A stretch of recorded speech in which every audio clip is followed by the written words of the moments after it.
Na vida de todo buscador de Deus, chega o momento em que ele sente a presença. E de um modo ou de outro, adquire a certeza dessa presença e desse poder. Não podemos prever de que modo essa experiência acontecerá conosco, já que para cada um ela reveste de forma diversa. Um fato é indiscutível: quando ela acontece e a presença do Senhor se realiza, surge a liberdade, uma imunidade, uma libertação dos pensamentos e coisas deste mundo, de seus temores, dúvidas, cuidados e problemas. No momento exato em que o Espírito do Senhor toca uma pessoa, ela se transforma. Passa a compreender o profundo significado do renascimento, do nascer de novo. Ela própria observa a grande diferença dentro de si mesma, entre o que ela é e o que era. Essa transformação pode não ser logo percebida externamente, mas pouco a pouco evidencia-se. Às vezes, logo no início, pode evidenciar-se de forma negativa. A perda precede o ganho. Aquele que quiser perder sua vida, ganha-la-á. A concepção habitual da vida deve ser sacrificada para que a concepção espiritual se firme. Antes que a plena realização dessa nova vida se instale, a ruptura dos antigos modos de viver deve manifestar-se em relação aos mais variados problemas sociais, econômicos, físicos. Sobrevém impressão de perda, doação, sacrifício de alguma coisa. Realmente é isso verdade. A partir do momento em que o Espírito do Senhor tocou uma pessoa, esta não se impressiona mais com aparências externas, mas se perturba, reconhecendo as facticidades como participantes de uma experiência transitória. Os primeiros mártires cristãos que se converteram dos deuses pagãos para o único Deus não pensavam mais de acordo com os padrões humanos. A perseguição de que foram vítimas nada era comparada com a excelsitude de sua missão espiritual. Ao espectador vulgar, parece contrassenso homens dignos serem apedrejados, lançados às feras, queimados em fogueiras. Do ponto de vista humano, assim é. Mas, quando o Espírito do Senhor toca uma pessoa, passa esta a compreender que, em verdade, nada está sendo desperdiçado, perdido ou sacrificado. O martírio só existe para aqueles que não compreendem.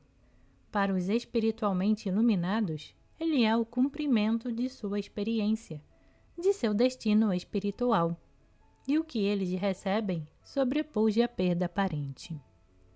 Hoje a atitude do homem profano é semelhante à daqueles pagãos de 19 séculos atrás. Considera ele com assombro e desconfiança aqueles que deliberadamente dedicam seu tempo e dinheiro ao aperfeiçoamento de sua natureza espiritual, em vez de correr atrás do prazer, da fama, de fortuna, de bens materiais. Tal escolha, aos olhos profanos, se compara ao sacrifício dos mártires cristãos, mas para aquele que vislumbrou a realidade da senda espiritual, sobretudo aquele que teve experiência crística, sabe que a plenitude interior, o que ele ganhou em qualidade, está acima de qualquer perda quantitativa. Neste mundo, só há montanhas e baixadas. Algumas vezes contemplamos o mundo do alto de uma colina, e ele se nos afigura tranquilo e bom. Há outros dias em que nos encontramos abalados, desencorajados e até desesperados.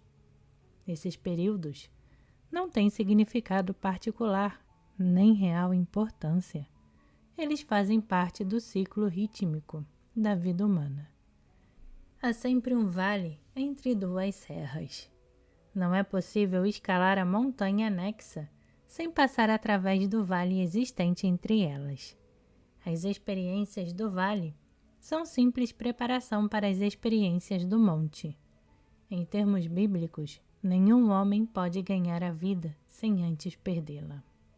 É no vale que ele lança de si a carga do ego humano, com seus anseios, necessidades e desejos. Assim, descarregado, está livre para escalar a montanha mais próxima. Prosseguindo a jornada, serão mais longas as experiências na montanha e mais curtas no vale. Isso acontecerá ano após ano, até que seja alcançado um ponto de transição em que as alturas passarão a ser o seu habitat natural. Hoje, pode ser esse dia de transição para nós. Daqui a um ano, seremos forçados a admitir a transformação progressiva operada em nossa vida, se decidirmos esquecer aquelas coisas que ficaram para trás e alcançar as que estão à frente, galardão do chamamento de Deus em Cristo Jesus. Nunca mais nos deixaremos impressionar pela concepção humana da vida. Não mais seremos capazes de amar ou de odiar intensamente como antes. Não mais ficaremos pesarosos ou jubilosos com a mesma intensidade ou emoção humana. A profundidade de nossa vida continuará a fornecer luz espiritual, cada vez mais resplandecente, mais sábia orientação, de modo que cada dia seja de maior discernimento, de vida mais intensa do que o dia precedente, na atmosfera divina. Esse trabalho servirá como alicerce no qual será erigido o templo de nossa experiência individual, o templo que não foi feito por mãos humanas, mas eterno nos céus. Anos e anos ouvimos falar na beleza do Cristo, do poder do Cristo, da influência curadora do Cristo, o Espírito de Deus dentro de nós. E muitos de nós têm sido abençoados através de pessoas que alcançaram o Espírito de Deus. Chegou o tempo em que já devemos depender de ensinamentos ou iluminação de outros. Devemos mesmos adquirir a experiência que nos faculta estar neste mundo sem pertencermos a ele. Cruzá-lo ante discórdias e desarmonias, bem como diante de prazeres e desprazeres, mantendo sempre nossa integridade espiritual. Abandonamos a antiga concepção de querer fazer algo, saber algo, de compreender algo. Adotamos uma atitude de descontração no tocante à responsabilidade pessoal. E aí, permanecemos tranquilos, quietos, na compreensão de que, onde está o Espírito do Senhor, está a libertação.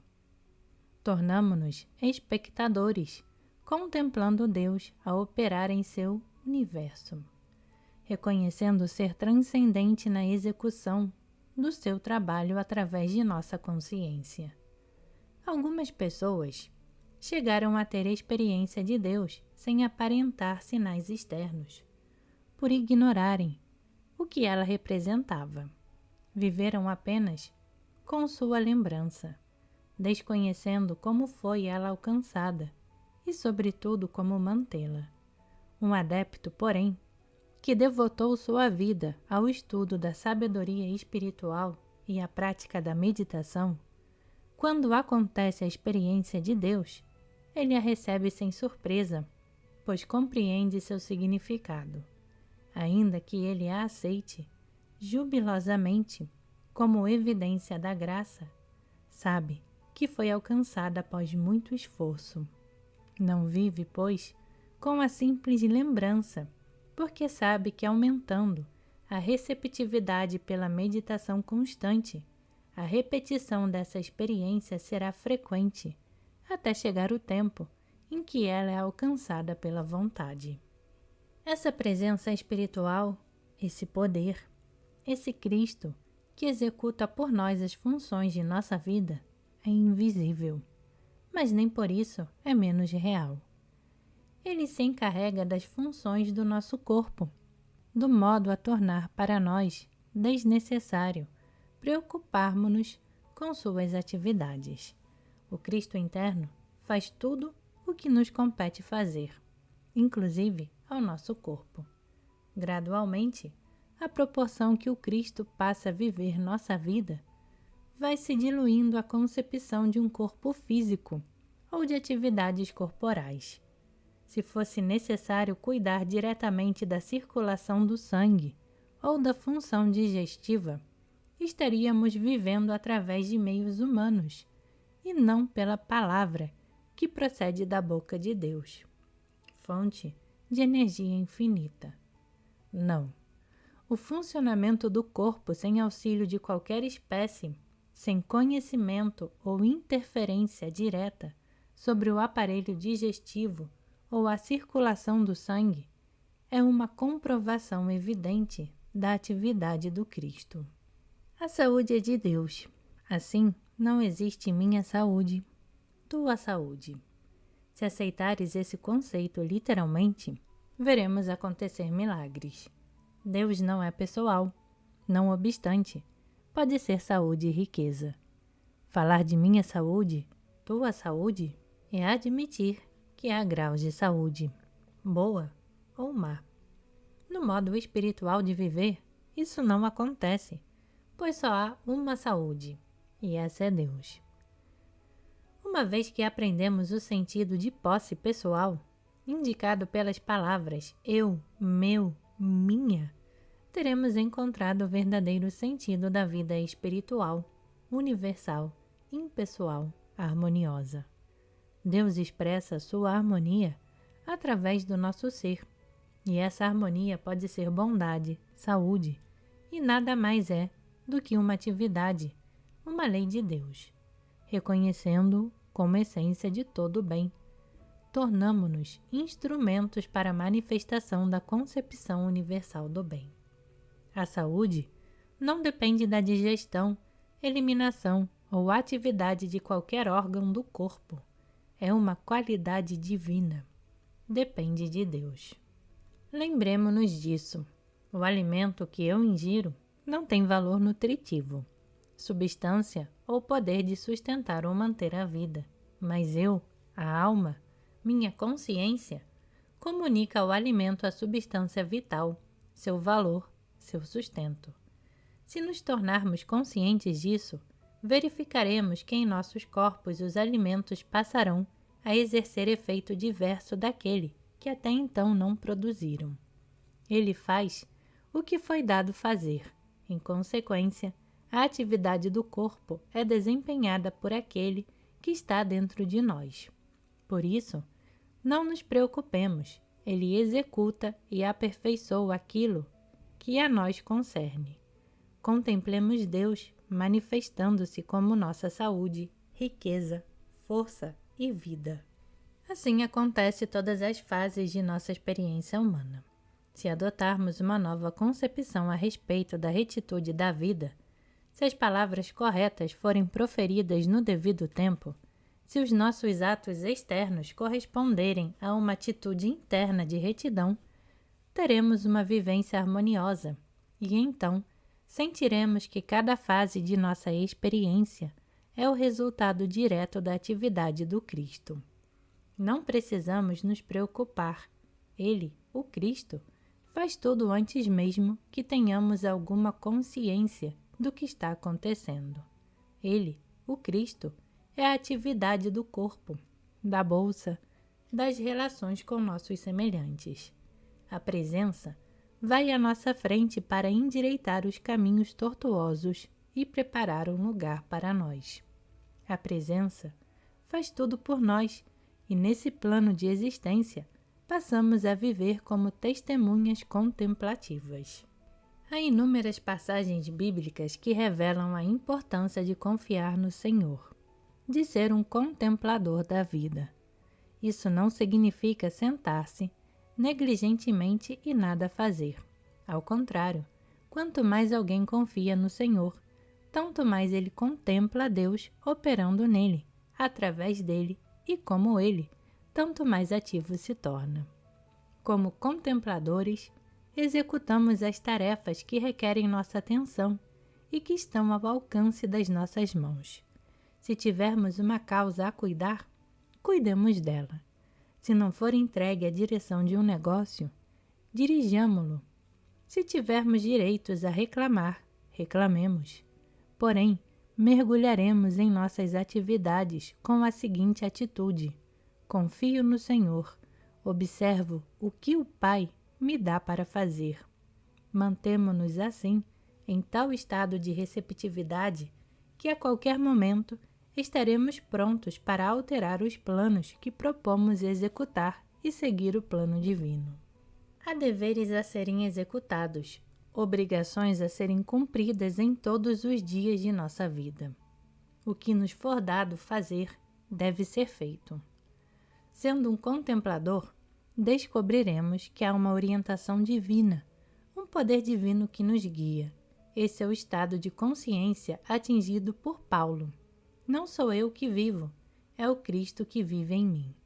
É como se Paulo, o homem, se afastasse para um lado dizendo: Cristo está em mim, está aqui, está atuando em mim, através de mim, como eu mesmo. Ele vive minha vida por mim. Essa é a atitude que mantemos como contemplador, quase como se disséssemos: na realidade, não estou vivendo minha vida. Observo o Pai a viver sua vida através de mim. Esse é o modo ideal de viver a senda espiritual da vida, senda na qual encontramos o mínimo de obstáculos, de dificuldades, de incompreensões. Há sempre uma presença, o infinito invisível que vai à nossa frente endireitando os caminhos tortuosos, todas as minúcias de nossas experiências. É somente quando eu penso, eu digo, eu faço coisas, que o resultado pode ser prejudicial. Nossa relutância em aguardar o tempo necessário, longo que seja, para que ele tome conta de nós, é o motivo de nossa frustração. Muitos não têm paciência de esperar até o momento em que a decisão se impõe. Insistem em saber a resposta adiantadamente, um dia, uma semana, um mês antes. Querem saber o que acontece em todos os lugares. Querem saber hoje o que vai acontecer na próxima semana, no mês próximo, que decisão tomar para o próximo ano, em vez de aguardar o momento em que a decisão é exigida e deixar que Deus ponha a palavra em sua boca e lhe revele a atitude a tomar.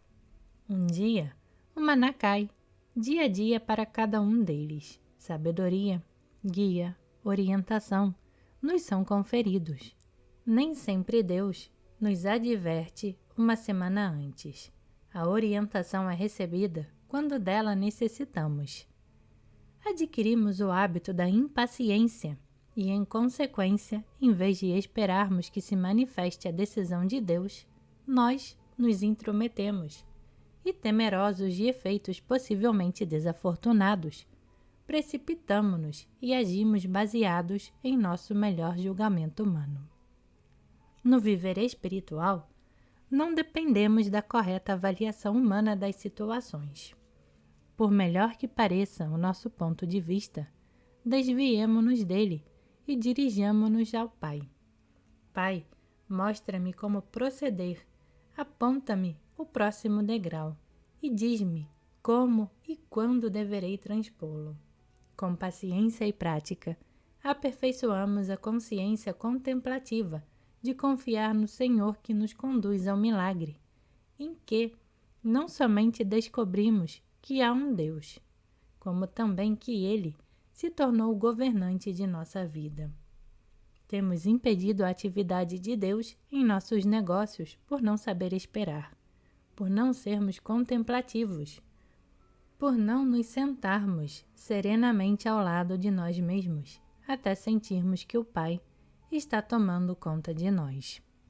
Se fizéssemos isso apenas, atestaríamos o milagre da presença divina, indo à nossa frente para renovar todas as coisas. Quando nós tomamos uma decisão, Encontramos muitas vezes obstáculos insuperáveis no caminho, mas quando é Deus que decide, Ele vai adiante de nós e remove todos os obstáculos e providencia tudo o que é necessário para facilitar o empreendimento. Uma pequena prática diária para ser contemplador. Pai, este é teu dia, o dia que tu fizeste. Nele me faço e me rejubilo. Revela-me o trabalho neste dia. Aponta-me, não as minhas, mas as tuas decisões, que unicamente tua vontade seja a razão e o princípio ativo de minha vida. Disponhamo-nos a esperar o preciso momento em que uma decisão deva ser tomada. Sejamos pacientes, muito pacientes. Ele virá, e uma vez obtida essa experiência, teremos testemunhado o milagre de observar Deus operando em nossos negócios. Quando essa crença se tornar experiência, não mais saberemos o que é ficar sem o governo de Deus, pois teremos descoberto que Deus responde, que Deus se encarrega. No Salmo 23, lê-se que devemos habitar na mansão do Senhor todos os dias de nossa vida. Todos os dias habitarei na presença da sabedoria de Deus por Cristo, impelidos a agir por Ele. Jamais tomaremos qualquer decisão sem o concurso da orientação espiritual. Muitas pessoas que alcançaram êxito na vida testificaram a importância de estabelecer períodos de quietude a fim de obter recursos internos para inspiração e orientação. Descobriram que, ordenando o trabalho do dia, de modo a permitir mais frequentes períodos de silêncio, longe dos cuidados mundanos, libertam-se de uma sensação opressiva, reabastecendo seus reservatórios íntimos, de modo a torná-los dispostos com renovado vigor e interesse. Há um limite para o que, no espaço de 24 horas, pode executar o corpo e a mente humana. Porém, desconhece limitações aquele que, na senda espiritual, aprendeu a entregar-se à atividade do Cristo, que não é medida em termos de capacidade humana. Ele opera através de sua capacidade, sendo nós meros instrumentos. Nada existe que não possa ser extraído das profundezas de nosso ser, pois Deus é a mente do homem individual. Dispõe cada um de plena capacidade da natureza divina, e segundo a tranquilidade e serenidade e quietude da mente, o infinito se expressa. Tanto a mente como o corpo são instrumentos de Deus, exatamente como usamos o braço e a mão para escrever. Deus emprega nossas mentes e corpos para tornar-se visível, tangível na experiência humana. Toda inspiração recebida de Deus traz consigo seu cumprimento. Por exemplo, se um inventor compreende que seu trabalho é atividade de Deus, tudo o que for necessário para a concretização da ideia será conseguido, seja propaganda, financiamento, compra ou venda. Isso é verdade para toda ideia criada em Deus. A fonte de inspiração é a mesma atividade que conduz à plena execução. Ninguém pode seguir, por determinado tempo, as instruções sobre meditação expostas nesse livro, sem notar uma mudança na sua natureza espiritual. Desde o momento em que haja um afastamento dos liames materiais para outra modalidade de vida invisível, antes desconhecido, é inevitável que essa alteração ocorra. O fruto do Espírito é amor, alegria, paz, resignação, tolerância, bondade, fé, brandura, modéstia, humildade. Tal fruto não vem para aquele que ainda não aprendeu a apreciar o Cristo, sua presença, poder e jurisdição. Antes da consagração e devoção em que alguém abandonou tudo pelo Cristo, deve proceder à colheita desse fruto. Mas quando chegar o tempo, não mais se sentirá só, não mais temerá. poderá caminhar no vale da sombra e da morte, e mesmo assim, a presença estará com ele, repousando no centro do seu ser. Ainda que sobre a sua cabeça desabe a tempestade, é Deus realizando-se como ser individual. Então ele o vê como ele é, e Deus aparece como suprimento, abundância, harmonia, paz, alegria em sua experiência.